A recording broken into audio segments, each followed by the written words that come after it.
Hey, what's up, YouTube? Welcome back to my preview for the upcoming 2018 NFL Draft. In this video, I'm going to take a look at the edge rushing class that is present for this in this draft class. When I define edge rusher, I'm talking about guys that are 4-3 defensive ends or 3-4 outside linebackers. Basically, guys in the pass rushing game that will be challenging the left or right tackles and win the passing game, basically for pass rushing. So that's how I define edge rusher. That doesn't mean that these guys can't play other positions and have some versatility to them, but their primary roles will be pass rushing off the tackles and trying to get push off the edge in the passing game. So without further ado, let's go to my top five players at the edge position. At number 5, I have Sam Hubbard out of Ohio State. Just looking at his strengths here, he's got very good size and a frame for the position. He's 6'5", 265, very good all-around strength all over his body. Just a very good frame to play on the edge. He's got very underrated quickness as well. He ran a 4.3 20-yard shuttle and a 6.83 cone drill, which surprised some people because he's not the most natural athlete, but I'll get to that later. Just going more on his strength here, he's got very good use of his hands as a pass rusher. Does a very good job of using his hands to make sure that the left offensive tackles don't get their hands locked onto him and making sure that he can get off the blocker when necessary. When you really look at Sam Hubbard, the biggest thing that jumps out to you is his excellent motor that will lead to a lot of effort sacks in the NFL. He doesn't have exceptional athleticism, like I said, but he always plays hard every single snap. I think that translates to the NFL exceptionally well. And he does have the strength at the point of attack to hold up in the run game as well. He has versatility where he can line up as a pass rusher on the inside maybe. They can kick him inside in sub packages, maybe as a defensive tackle, in nickel situations, something like that. He does have the ability because he's so strong and has a well-proportioned frame. He can handle that kick inside every once in a while. But really, when you're talking about Sam Hubbard here, you're talking about a guy that has an extremely high football IQ and great awareness. Just for example, he diagnoses plays very well in the play action game. He's disciplined in his assignment in the running game and setting the edge, making sure he's always maintaining outside contain, make sure the runners don't bounce outside all the time. And he knows exactly what angles to take to get to the ball carrier, whether he's trailing into the hole or trying to track the running back down from behind. He does a very good job of taking good angles to get to that spot and make sure he gets to the ball carrier in time to make up for his lack of athleticism. Now, with that said, when I talk about his weaknesses here for Sam Hubbard, like I mentioned before, he does not have exceptional athleticism. This will lead to him missing out on a lot of plays because even though he'll play his assignment very well, he just might not have the athleticism to finish the play overall. He doesn't really have a quick twitch. When you're looking at his athleticism, he's just not a very twitchy kind of player. He relies mostly on his effort to make plays, but that lack of athleticism will make him overmatched against some more athletic offensive tackles when he gets to the NFL. He can rely on his effort in college, and he can rely on that in the NFL as well, but more than often than not, he might find himself being overmatched athletically, which will lead him being drowned out of a lot of plays. When I look at his pass rushing, he doesn't really convert speed to power, even though he's a stronger type of player as a 4-3 type of defensive end. And there's really very little to really no bend at the top of his pass rush. He doesn't have the ability to get low and bend around the offensive tackle, which is what you're looking for in your edge rushers. He doesn't really have that ability. So I think when it comes to the NFL, he's going to be very limited to being a 4-3 defensive end. He lacks the athleticism to stand up as a 3-4 outside linebacker. He can maybe put on some more weight and be kind of kicked inside as a defensive tackle, but I think he generally just lacks the size in general to do that. I think it's better that you keep him as a 4-3 defensive end and maybe kick him inside for sub-package passing situations on occasion. And, one last thing with Sam Hubbard. At Ohio State, he was surrounded by a lot of exceptional, high-rate, first-round talent in college at Ohio State, which led to not having to face many double teams. And generally, he had the easier assignments as a result. So he benefited from a lot from the talent around him at Ohio State, and he never stood out despite really never being double teamed and always having the easier matchup going for him, which is definitely a concern going into the NFL. My pro comparison for him is Israel Donje, formerly of the Chicago Bears. He's more of a run-stopping 4-3 strong side defensive end. And I think he's a guy that will be picked late first round, early second round type of player. And bottom line for me, Sam Hubbard, he lacks the athleticism to be a game-changing type of player, but he makes up for it by being very solid all around, a good all-around football player. While he will have to be pigeonholed, I think, into being more of a strong side defensive end in a 4-3 scheme, I think Hubbard brings enough versatility in that he can occasionally kick inside as an interior pass rusher during sub packages. Hubbard has a lower ceiling and will never be a Pro Bowler or anything like that. But he is a safe bet to be a very solid starter that any team would love to have on their team, especially a team running a 4-3 scheme, looking for a strong side edge setter in their defense. Moving on to my number 4 edge player in this upcoming draft, I have Lorenzo Carter out of Georgia. When you look at his strengths with Lorenzo Carter, he's got exceptional size and length for the position. He's 6'6", 250 pounds, 34-inch arms. Those are great measurements for the position. And he combines that with explosive athleticism off the edge. You're at a 4.5 40 at 6'6", which is just a remarkable number. And he's also got a 36-inch vertical, 130-inch broad jump. This guy's got a lot of explosiveness when you look at Lorenzo Carter. And generally, in the running game, he does a pretty good job of setting the edge. He uses his long arms to his advantage, make sure he gets them into his tight ends and offensive tackles to make sure that he can stay attached and make sure that he can get off the block when he needs to. And like I said, he knows how to separate off the block when the running back decides to kick it outside. And he does a very good job of staying disciplined in his assignment. You'll rarely see him get washed down into the hole, or rarely see him try and go upfield a little bit more. No, he does a very good job of staying and maintaining his outside contained to make sure that the running back has to cut back inside on the outside runs, using his length to his advantage. He's got very good quickness in space for a guy of his height and size, and it lends him to be able to attack more athletic ball carriers in space. And as a pass rusher, which is the main most important thing for an edge type of player, when his get-off is right, he can be a lethal pass rusher at the next level. He's got a quick ability to accelerate and get the top speed at a very quick rate, and he flashes the ability to bend at the top of his pass rush.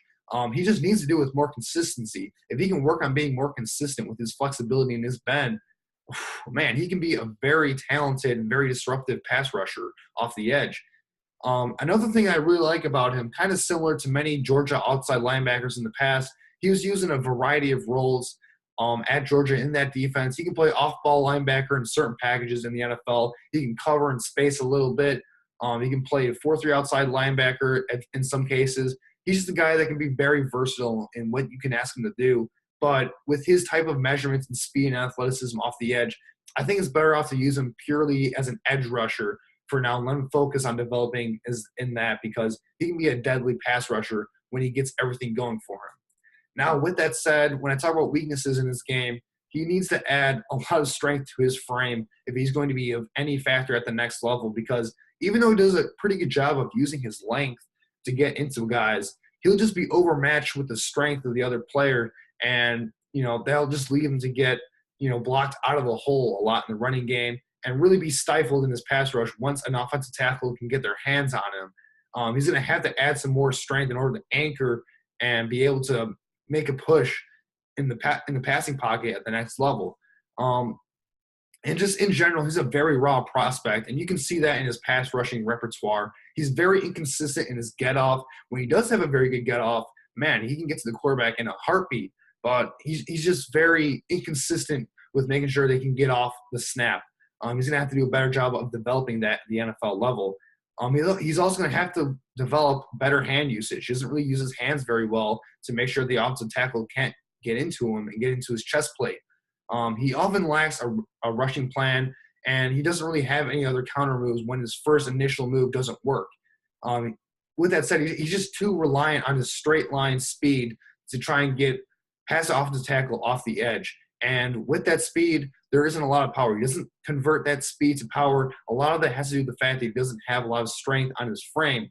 So maybe adding more strength will add to that, but a lot of that can be due to maybe staying a little bit lower with his pad level and his pass rush and just having better technique overall And despite his immense athleticism and talent, he really failed to produce at the college level.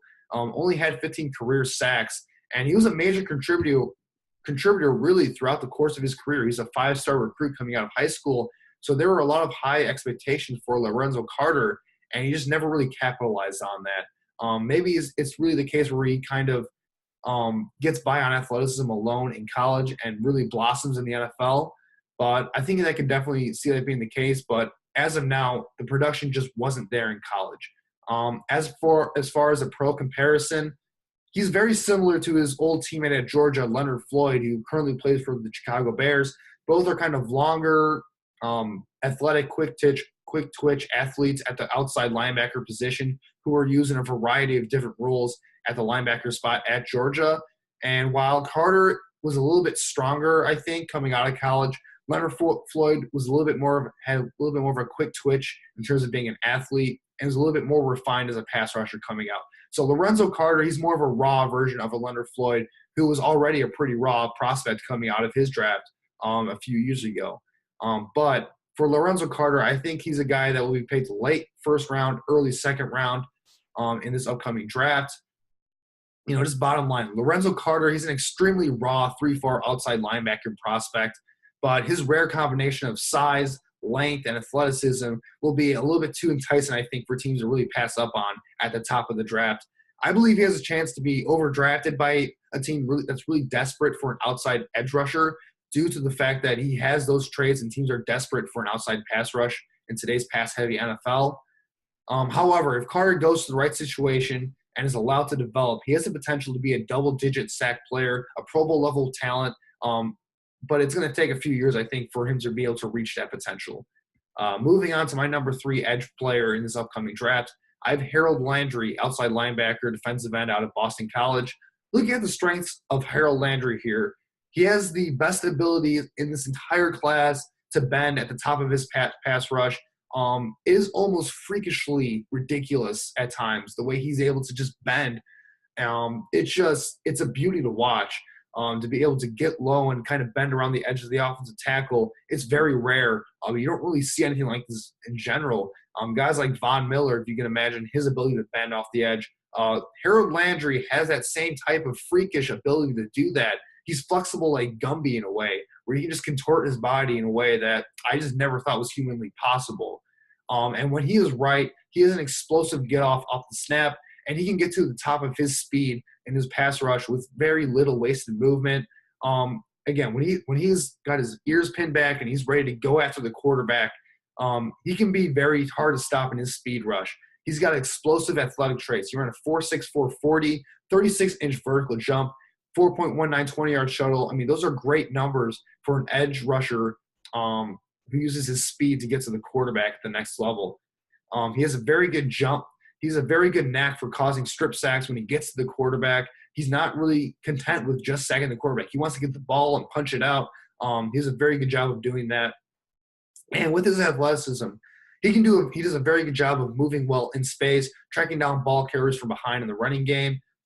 Just overall, when I look at Harold Landry, he's the best pure pass rusher in this entire draft.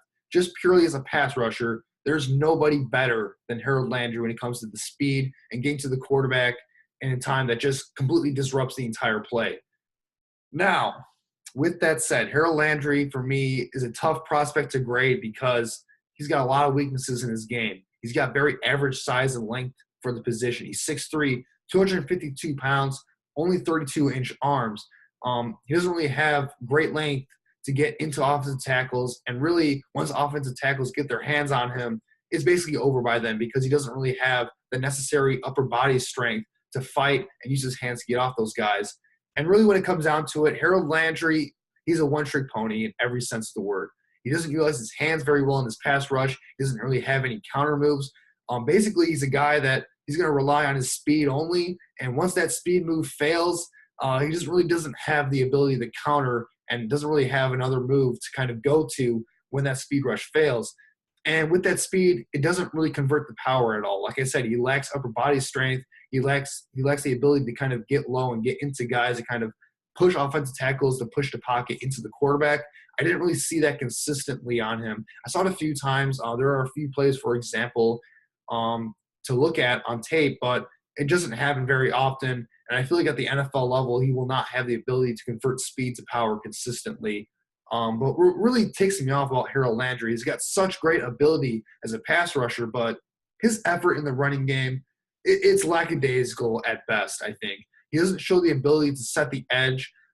He often gets washed down easily into the hole. Running backs, you would see him just try and make the play in the backfield, and running backs will easily just kick outside on him and go outside and make a big play in the open field.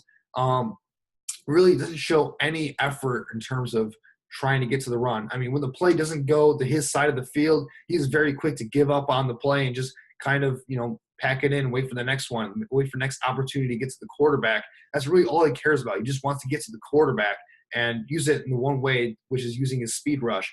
And he struggles to consistently get off blocks in the running game as well. He's not a very powerful player where he can just anchor and, be able to get off of blocks. That's not really his game. In the NFL, he was more of a 4-3 player in college. He's going to have to be a 3-4 outside linebacker, which he really didn't do a lot in order to succeed. He only played 4-3 in college, but he doesn't have the necessary size to be a 4-3 player, I think, in the NFL. He's going to have to be a 3-4 outside linebacker, so he's very scheme-specific. And even though he had a very dominant 2016 season where he had over 20 sacks and was just a human wrecking ball out there, he really regressed in 2017.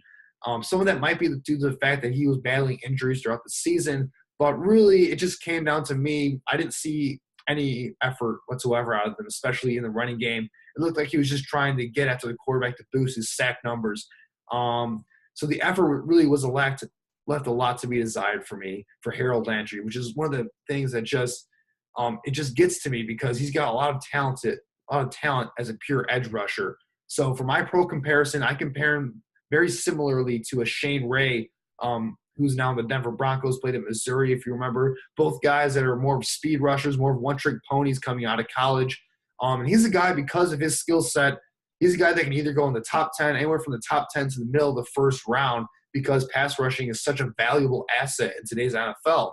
So for me, bottom line for Harold Landry, in my opinion, he is the definition of a one-trick pony. However, when that one trick is to get to the quarterback with a speed move, a lot of teams in the NFL will be willing to forgive some of the other issues with his game. Landry's combination of explosion off the snap with his just absolutely freakish ability to bend will entice a lot of teams to overdraft him, despite the fact that I see him more as a second-round talent, but he's going to be drafted a little bit too high into the first round. Landry will be very effective, I think, at the very least, as a pass rushing specialist in the NFL, because that freakish ability to bend, it's too ridiculous to not have its effect in the NFL. But he will need to show more effort as a run defender if he's going to be worth that high first-round pick selection that I think is going to happen. So moving on to number 2, I have Marcus Davenport, outside linebacker of the University of Texas, El Paso, kind of a smaller school there. When I look at Marcus Davenport, there's a lot to like about him. Looking at his strengths, he's got tremendous size and length as an edge rusher. He's 6'6", 264 pounds, all of it muscle for the most part, 33.5-inch arms. So he does have the length to get into offensive tackles at the next level. And he combines that great size with great athleticism to go along with that size. He ran a 4.58 40, 4.4 20-yard shuttle, 33.5-inch vertical. Those are pretty good numbers for a guy of his size. And really, he really wasn't of that size until his past couple seasons, where he packed on 30 pounds into his junior and senior seasons. So that weight is relatively new for him. And the fact that he's been able to adjust to that showed that he does have a lot of athletic potential. Like I said, he's got a very good, strong frame, and he does have the ability to add more muscle, which is pretty ridiculous if you think about it. But what I really like about him is that he's a violent player on the edge. He sets the tone right away. He does a really good job of using his length to get into offensive tackles and into tight ends to set the edge in the running game. And he sets the tones, like I said, not afraid to hit the ball carrier and hit him hard. I'm just going to flat out say tight ends will not be able to block this guy in the NFL once he gets his technique down and once he adjusts to the NFL game. If you try and block him with the tight end, I don't know what you're doing as an offensive coordinator, because tight ends will not be able to block him at the next level once he's right. He does a very good job of converting speed to power in his pass rush. He needs to be a little bit more consistent there, but I think with better coaching, he will be a guy that will be able to have a really effective bull rush off the edge. He showed flashes of being a very dominant force as a pass rusher, and he's very versatile in that he can be a guy that can play in a 4-3 or a 3-4 defense as an outside linebacker or defensive end. Whichever way you want to use him, whichever scheme, he's very flexible in that he can play both different type of schemes off the edge. In terms of weaknesses, it really comes down to the fact that Marcus Davenport played at a very small school, so adjusting to the competition will be an issue. And he's just very raw as a pass rusher, extremely raw. He's very inconsistent in his hand usage. When he does use his hands well, he's very effective, but he just doesn't use it very often. He relies primarily on the fact that he's just bigger and more athletic than a lot of guys at his competition level, just way too often. And at the NFL level, that's not going to happen.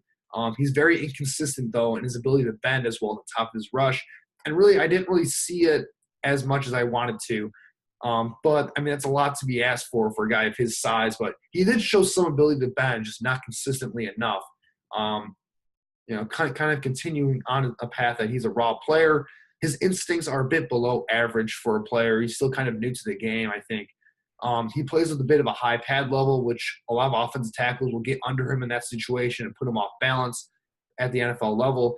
And even though he's a pretty good athlete for his size, and he played in the 3-4 in college, he struggles to cover running backs and tight ends in space and in zone coverage at times. So maybe he might just be better used as a 4-3 defensive end. But like I said, he does have the versatility to be a 3-4 outside linebacker in the NFL.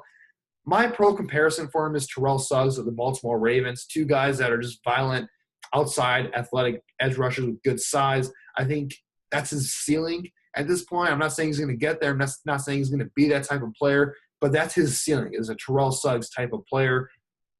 And I think he's a guy that's going to go in the top 10 or maybe middle of the first round. That's kind of his range for the draft. So for me, bottom line, Marcus Davenport, he's a very raw edge prospect at this point. He can play either a 4-3 or a 3-4, depending on what type of player you want out of him. Davenport's length, athleticism, size, and overall violent play style leaves the potential for him to be a dominant force off the edge when it comes to the NFL. However, I think Davenport needs time to adjust to the NFL competition, and he needs the right coaching staff to kind of bring that oozing potential out of him and kind of make the most of his immense ability. But overall, there's a lot to like about Marcus Davenport, and that's why I have him ranked number 2. And number 1, this really shouldn't become as any surprise here. Bradley Chubb out of NC State, he's my number 1 edge rusher, and I'm going to get to the reasons right away. Where do I start with his strengths here? He's got great size for the position with a well-proportioned, strong frame. 6'4", 270. That's just perfect size for a defensive end. He's got above-average athleticism for his size as well. 4'6.5", 40, 36-inch vertical, 4'4", 20-yard shuttle. Those are pretty good numbers for a guy of his size and strength. And what I really like about this guy is he is not just a dominant pass rusher. He's a dominant force in the running game, which – I just love that out of defensive ends and edge players where they're willing to stick their nose in the running game and be an absolute impact player in that situation. He's got great lower body strength where he can anchor against offensive tackles and use his length and use his arms to get into offensive tackles to set the edge in the running game. And he combines that with this ability to use his speed to catch ball carriers from behind. I saw a play where he played against Louisville where he was able to track Lamar Jackson down from behind in the backfield. It was just insane to see a guy this big run such a flashy athlete like Lamar Jackson down from behind. It's just ridiculous. And he has great anticipation off the snap where he can just blow up plays in the backfield before they even start. He just gets the running back right away as he's getting the ball. It's just freakish to watch. And once his hands are on you, the play is basically over because he's as sure as a tackler as you're going to get at the defensive line position. Once he's got his hands on you, it's pretty much over. He's a great tackler, even in space as well. He's a great tackler in space, despite the fact that he's more of a bigger player. And what you got to like about Bradley Chubb is he's relentless with his effort. He never gives up on any play. He is full force, 110% every single play. He gets after it. He's not afraid of contact. He's not afraid to put it all out there on the field. You just got to absolutely love that about his game. And when you see your best player doing that, that kind of raises the level of the rest of your defense. So that's what you got to really love that about Bradley Chubb. And he's got a very mature, varied pass rush approach when it comes to getting after the quarterback. He uses his hands very well. He has a variety of counter moves when one thing doesn't really work, when his initial move doesn't really work. He can bend at the edge at times, although that's not necessarily his biggest strength. But I think I like how he converts his speed to power. He's a pretty good bull rush overall. But what you got to like about him is he doesn't really extend himself out of the play. He doesn't let the offensive tackle drive him outside, maybe past the quarterback in the pocket. He won't let the offensive tackle maybe drive him inside when he wants to take him inside. No, he does a pretty good job of keeping his eyes in the backfield, focus on the quarterback, and wherever the quarterback goes, whether it's stepping up, whether it's moving back in the pocket, he bases his movement and pass rush off of what the quarterback's doing. And you got to like that as a football player, to see a football player making sure that he's not just being a robot out there, and he's reading, he's diagnosing as he's moving along, and he's got the athletic ability to do it at a very quick pace. And another thing about him is he got better each and every single year. He's got experience standing up and dropping back in space, although I don't think it's necessarily his forte. He can certainly do it in a pinch. And that kind of leads into his weaknesses, where he's not a natural stand-up outside 3-4 linebacker. He's more of a traditional 4-3 defensive end. I think he's better off with his hand in the dirt, just focusing on getting to the quarterback right away. His pad level can be a bit high at times. And while he's a very good athlete, he's not necessarily an elite Myles Garrett type of athlete. And he can be a little bit tight in his hips once in a while here and there. These are all kind of nitpicks, though, because Bradley Chubb, he's such an all-around great prospect. There's really not a major glaring flaw in his game to really go off of. He's clearly the best edge rusher in this past season by far for the 2018 NFL Draft. I compare him very similarly to a Jason Pierre-Paul back in his younger days when he was maybe a little bit more explosive off the edge for the New York Giants. I think he's definitely going to be a top 5 pick in the upcoming NFL Draft. No question about it. I don't really see any situation where he gets past the top 5.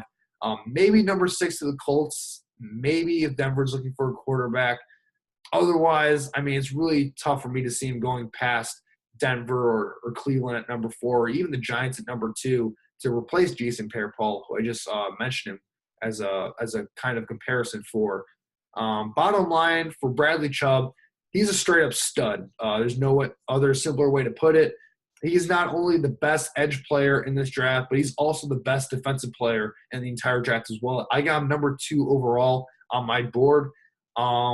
He's the second best player in the draft, like I said.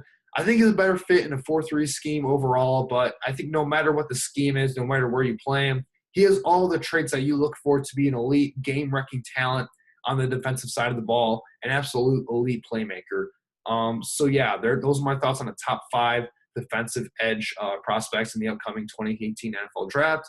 And now I want to transition to some guys that I think can be sleepers later on in the draft as well. The first guy, I have Kamoko Toure out of Rutgers. He's kind of the prototypical 3-4 outside linebacker in both his size and his athleticism. He has a great motor, which I love. He's a sure tackler. Once he has his hands on you, it's pretty much over from that point.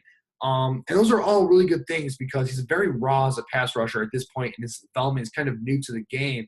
But because he has a great motor, because he's a sure tackler, he's got the size and athleticism, the potential is really high to be an impact outside linebacker at the next level.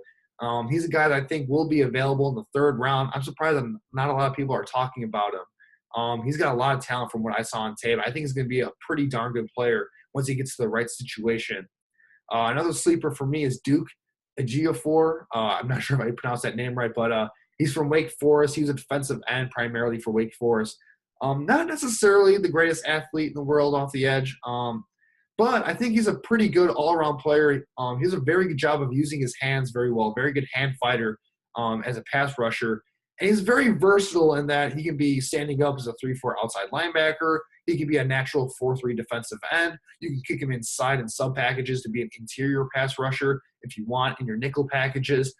Just offers a lot of different interesting ways to be deployed at the NFL level. I don't think he's going to be a starter or anything like that, but he's more of a rotational piece. But I think that's very good value for a guy in the third or fourth round to kind of look at a guy like that. So those are two guys I think will be sleepers in the upcoming NFL draft. Now, there are a couple of guys I think are overrated as prospects by far. The first guy, of course, has got to be Arden Key out of LSU. I know some of you might be surprised he's not my top 5, but Arden Key is extremely overrated in my opinion. He had an exceptional 2016, which I can't take away from him. He was maybe the most dominant defender in the entire SEC that season, with the ability to just bend and just freakish ability and athleticism off the edge. But he stepped away from the team in the offseason to handle what he called personal issues. I heard it had something to do with maybe, substance abuse of that nature, something of that nature. But he came back. When he got back to the team, he came back late. He came back overweight, out of shape. He lacked that same explosiveness that made him such an elite prospect coming into the season. And he just did not look good at all in his last season. He came back, he wasn't the same player whatsoever. He put down a really bad showing at the NFL Combine.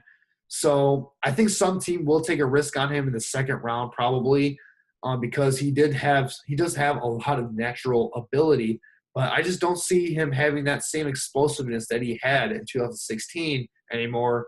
And I think there's too many off-field concerns. Those off-field concerns outweigh the benefits for me in the upside with Arden Key. And then finally, another overrated prospect for me is Josh Sweat out of Florida State. He's a great explosive athlete primarily, but he's more of an athlete than a football player at this point in his development, that's for sure. He really didn't flash at all on me on tape. I didn't see anything special. He's more of a workout warrior at this point. And really, unfortunately, I just question whether he can stay healthy. He's had a lot of knee issues in his college career. I just question whether he'll be able to handle the load of being an NFL player at the next level, despite his great explosive athleticism. That's just my thoughts on Josh Sweat. I just don't think he's going to be able to hold up at the NFL level, and he's just too raw to kind of take that risk at this point. So those are my thoughts on the upcoming 2018 NFL Draft Edge class. There's definitely a lot of talent at the top, but it's not really a strong class overall, in my opinion. I think it's Bradley Chubb up here, everyone else kind of down here, and you kind of had to pick and choose what you like and what you don't like out of your edge rushers to kind of determine who you think is going to be the best type of player. So, yeah, that's kind of my thoughts on the edge rushing class. And let me know what you guys think about this upcoming edge class in the comment section below. Do you think I got it right? Do you think there's maybe another sleeper out there that you want to mention? Do you think the guys I mentioned as overrated are actually overrated? Let me know in the comment section below. And of course, thanks guys for watching. Please leave a like and subscribe for more content just like this. I'll be having more NFL draft preview stuff coming out shortly.